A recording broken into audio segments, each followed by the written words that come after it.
there's nothing I like more than a good story, particularly when it's local to my neck of the woods.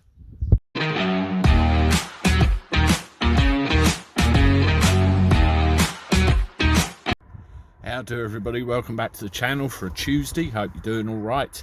The weather's still hot. You can see out the back window there, well, back to me, but the side passenger window of the car, how nice it is.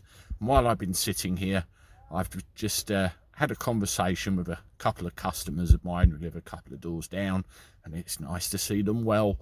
All local stuff. Speaking of local stuff, it's not often I read the national newspaper and see a story relating to something which happened in my neck of the woods, and that happened today. There's a chap called Ian Driver locally. He's an ex-Labour Thanet councillor, I suppose you could call him, who's also dabbled a bit with the Green Party.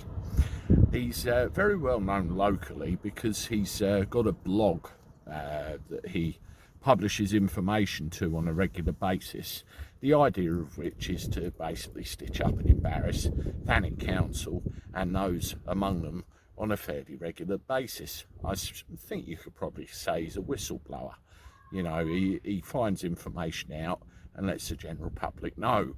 Because of this, he's not very well liked in certain circles, and people tell him to shut up and go away quite regularly. And unfortunately, I may have done that myself at least once that I know of.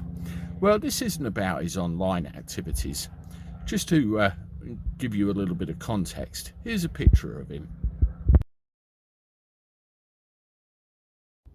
Yes, that's a picture of a 64-year-old man with his crayon in his hand, having just daubed the front of a building in Broadstairs.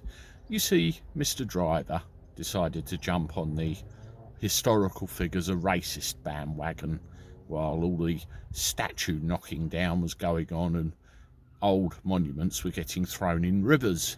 Mr. Driver decided to visit Broadstairs late at night and write on the side of Dickens' house that Charles Dickens himself is a racist.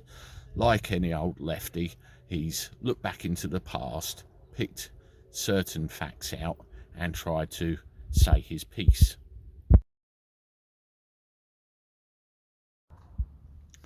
Charles Dickens happens to be one of the greatest authors in our history, responsible for some of the greatest works in our history, Oliver Twist being an example that I can think of straight away without much thought. And all of a sudden, he's now racist, according to Ian Driver.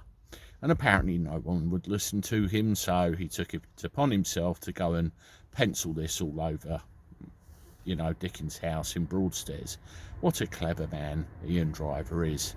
There's another place as well. There was a monument to the dancing minstrels on Broadstairs seafront, and because the lefties kicked up a stink, they decided to cover that up with a box while they decided what to do with it, and Ian Driver even coloured that in as well in his own particular way. Well, all of this went to court, didn't it? Fairly recently, well, within the last few days actually. Ian Driver sat there and gave his defence to the magistrate, and he's ended up with a £1,400 fine and a 2 years conditional discharge order against him. Now, that's probably getting off lightly, or could be considered getting off with a slapped wrist, because the fact of the matter is he did £3,500 worth of damage. In my view, I can't work out whether this was just to draw attention to himself or he genuinely believed what he was doing was the right thing, even though it was a lefty thing. But the punishment does not fit the crime. A £1,400 fine, which he's probably could well pay or set up an arrangement for a deferment, which you can do through the court, and he causes £3,500 worth of damage. The two don't marry up in my mind somehow, and it's another example of the punishment doesn't fit the crime, albeit a petty one. Let me know what you think, but I quite enjoyed this because it was a local story. which we don't get a lot of in the press, although it was bad publicity rather than good. Dear, oh dear, Ian. Hope it doesn't happen again, but it may well do. And he never denied anything. Yes, it was me, and even had the photographs taken. I saw all those months ago. Crazy stuff. Anyway, this is the Cabby for now, signing off.